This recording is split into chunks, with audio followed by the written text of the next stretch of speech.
Dante Ross is here. Oh my God. And you thought that we were stopping with the classic epitome of hip-hop storytelling Juan Epps with MC Search? No. We're back. Well, what I like about what's happening today, or what I think is going to happen, is there's some MC Search fact-checking going on. Some fact-checking. Well, that's how we're going to start. And then we're going to go back and we'll get the whole story. But I think we need to start with what happened, which was an email that came to me from Dante that said, heard the MC Search Juan Epstein, loved it. Do you listen to all Juan Epstein? I listen to a lot of them. You like? But I listen to a lot. But you're a fan of Juan Epstein podcast. Okay. And I grew up with mad Juan Epsteins. In real life. Right. Of course you did. Mad Juan Epstein. So I said, I mean, we wanted to have him up forever anyway. And he goes, love the podcast, love Search. Few things are. I do love Search. I just want to say that. But you said there were a few things that were a little. Exactly. Okay. So let's start there. What was from the Search podcast? Well, I would say that, there's a few things. One, he talked about Pop Goes the Weasel. Well, I produced Pop Goes the Weasel. And Search had nothing to do with producing the record at all. Well, he said he co-produced it? He was like, and we chopped it up. We chopped up Sledgehammer. Right. Only thing he chopped up was a salad. Let's get it straight. Well, at least he's eating healthy. Yeah, true. Wow. Well, maybe. So the way that record got to be made was I was standing with Pete Nice watching EPMD perform. They came out to Sledgehammer. Pete Nice turned to me and said, we need to use that. A couple days later. They just used it as an intro, like to come out to, okay. The show, and a couple days later, I hooked it up. That was it. That was when I first got the MP. Wow, they're like the It was original. like one of the first MP beats I ever made. Except at the time, I was going to say. I don't even remember the record. I'm gonna Pop Goes the Weasel? They're like. Gabriel, basically. Yeah. It's funny because that's now like a thing Bronson would do sort of ironically. But it wasn't ironic then because that song was ringing off then. Right. That's when the song was hot. That's a funky song. And it's a funky song. All right, so what else was there? So that's the Pop Goes. Was there anything else that jumped out at you? Yeah, well, he talked about Sam Sever making them a group and all that, and that's kind of a myth.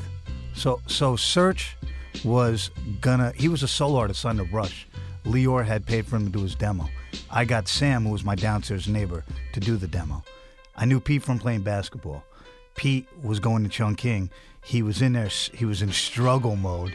I called up Sam. I was in the studio. I said, yo, you should come help my man out. Sam came. Struggle mode meaning money? No, meaning he was sitting there floundering. It wasn't going. It wasn't going down. It was one of those, I can't sync up. Because you remember the days when we used 2-inch tape. It was impossible. Yeah. It was fucking hard. So he couldn't fucking lock his drum machine. It was Wait, who? Pete Nice. He was Oh, trying Pete to Nice. produce, Oh, too. got you. So Sam came and he laced everything. And then I had told Sam a little while afterwards, yo, both of these guys. Sam was like, interesting. I was in a car with Pete and Search in Search's car we called the Think Tank, a Ford Granada. It looked like a cop car. He had no hubcaps. And they were battling. And I said, why don't you all just be a group? And they looked at each other, and a few days later they were a group. And that's what really happened. And then Sam gave them the music that made them a group. Okay, is there a reason why Search would either intentionally or accidentally forget those facts? He forgets a lot. Well, I've noticed that I've forgotten some things, and then somebody will remind me because I don't think it was malicious on Search's behalf. no, but it's like if the guy Sam Sever was making the music and they were doing all that stuff early, you might forget that first inclination. And it's funny. What's weird though is because I've heard him tell that version of the story too, how they were in the think. Oh, tank. so then he did. So he's just an asshole. What about the white boy Yeah, stuff? That's what I want to know. Were you the only? He was the only white boy in Latin Quarters and Union Square. He said you came around at some point. You were the only other white boy that came around that he saw once in a while. Non-cipher. It was definitely Dave Funkenklein was in there. And I don't know if you guys know who Dave Funkenklein He mentioned was. him. He mentioned Funk and Climb, but not in that context. Right. So Dave Funkenklein worked at Def Jam. And he started That name's the so World tight. Battle for Supremacy. Yeah. So he started Did that. mention that. So he was also around. And he was like an early Public Enemy supporter. He worked at Def Jam. He did radio promo. But you hung out at Union Square, Latin Yeah, Quarters? hung out at all that stuff. What about I used to go to Empire Roller Rink before Search was on the map. And what about Ricky Powell? He wasn't around. He was with the Beastie I was Boys. on some downtown white He was guy downtown white guy shit with shit. West Village. and that's West Village. Wow, and that's Beastie Boys downtown also. Yeah. Rick Rubin downtown. Rick Rubin never really hung out. He didn't just hang out that He much. was from Long Island. He went to NYU.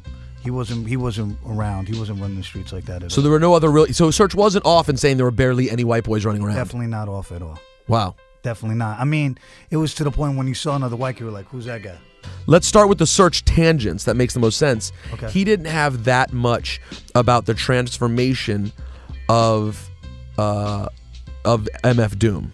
Okay. Of him going from Zevlov X to MF Doom. Well, there's a reason, because Search and They were Doom, not good. Really. Yeah, they were on the outs at that point. Right. But you were good with them, right? Yeah, I'm still talking to him yesterday. I speak to Doom all the time. You talked to the man known as MF Doom. Doom or one of his Doom. lookalikes? Not him. The looky-likey? Yeah, I spoke to him the other day. That's my man. So, was it the death of his brother that made him go into a place where he turned into MF Doom? It was two things: the death of his brother and the death of his record deal. You know, he got dropped. Black Bastards, the artwork was rejected by Elektra and actually by other people within the Warner Music Group.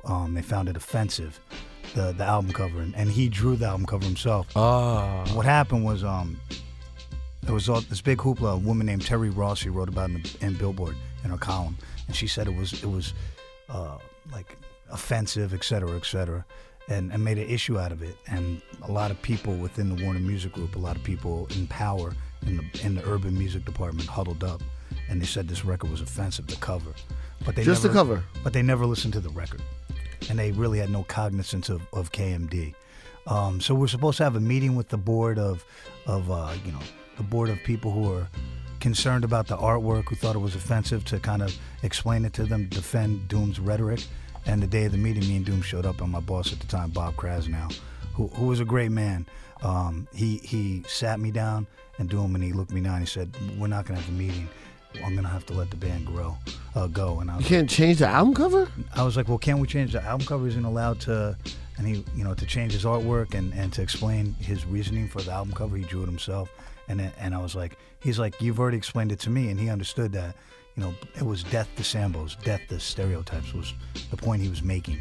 And it was the game Hangman. I don't know if you know the game Hangman. Yeah. It was a play on that, and he did all the artwork. And he told Doom, I'm going to give you back your masters. I'm going to give you a $25,000 severance check, which he did deliver to him.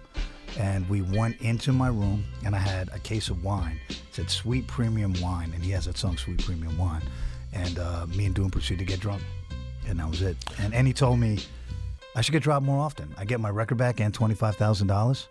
That was his take on it. So why then did it take him to such a weird place? Well, his brother passing, losing his record deal. What happened first, by the way? With what? Did Sub Rock die Rock first? passed first. And then he got dropped. So he was going to put out the record with his brother on it, but he had so he it lost passed. it. So it's his post-mortem album with his brother too. Had a lot to do with it, and he had changed a lot as a person. He had when I first met him, he didn't drink or smoke. By the time he made the second album, he took a lot of acid, and he was a totally different person. Him and his brother both, and it was a combination of losing his brother and losing his record deal that made him reinvent himself as MF Doom. I don't want to ever talk to any backpack kid who likes what I did. Why? Because it's super corny and they got bad breath and they might want to rap for you and all that. That's not my flow at all. You see, but why? So it's like you're like the Woody Allen. Like anyone who would invite you to the party, it means it's a party you don't want to go to. Nah. Wait, if it was sexy broads or some fly shit, I'll go.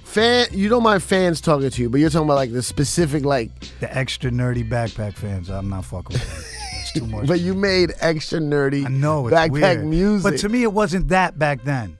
Like Brand Nubian wasn't that. I got you, It was really different. It evolved into that. So how did you get involved in? How did you become such an integral part of hip hop? I came up with the Beasties. I was friends with them in high school.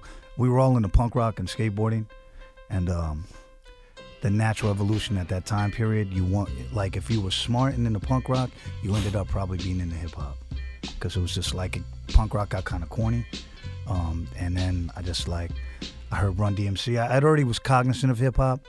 But I heard Run DMC, and I was like, "This is my favorite shit ever." And it instantly surpassed. It instantly surpassed how you felt about punk and hardcore and everything. It was the great. It sounded like punk rock, kinda. They were screaming at you. It was just drums, no music. I was like, "This is the greatest." You're from the LES, right? Yeah. Where? I'm from Avenue B and 13th Street. Okay. So, and some of the Beasties were from that area? Nah. They're from Mike's from the Upper West Side. Ad Rock's from the West Village. MCA's from Brooklyn? Oh, yeah. MCA's from Brooklyn. Oh, but you hang out down there because, like, Yeah, I worked the at Bowery this, and I all worked that, at right? A store too called Rat Cage Records. I put out the first Beastie Boys record, and it 7 was inch? a record store and skateboard store. And that's what they called 45s back in the day. Right. 7 7 inch. inches. Yeah. Can't just say no. The 7-inch version. single A-grade on Mojo, and I worked at and they put out Cookie Puss too, and I worked at the store. How expensive are those original presses? I have no idea. I have them though. You have the original presses. Good for you. Yeah, and I Would you ever worked listen there. to them? Are they good? Cookie Puss is great. It's a genius. But do people? I don't really know Cookie Puss. I just know that it exists as the early Beastie Boys record. Check it out. It's kind of Pretty good. Pretty funny. Is it rappy or is it It's rap. straight rap? Rap. So they put out rap. Their first record was rap, not no. This record was punk rock. So punk was before that. They dropped. Mojo is punk rock, and my friend John Berry was in the band. He was the guitar player, and he was like, "Oh, they're going rap. I quit." Good call. Yeah, well, we've been saying that for like 100 years. You still friends with them? I am. He lives in New Hampshire now. He's a carpenter. He probably loves his life. He probably does, but it's still hilarious. Like, I'm out. Good So- luck with this bullshit.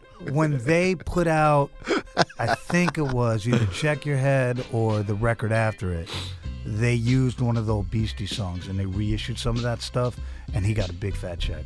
Nice.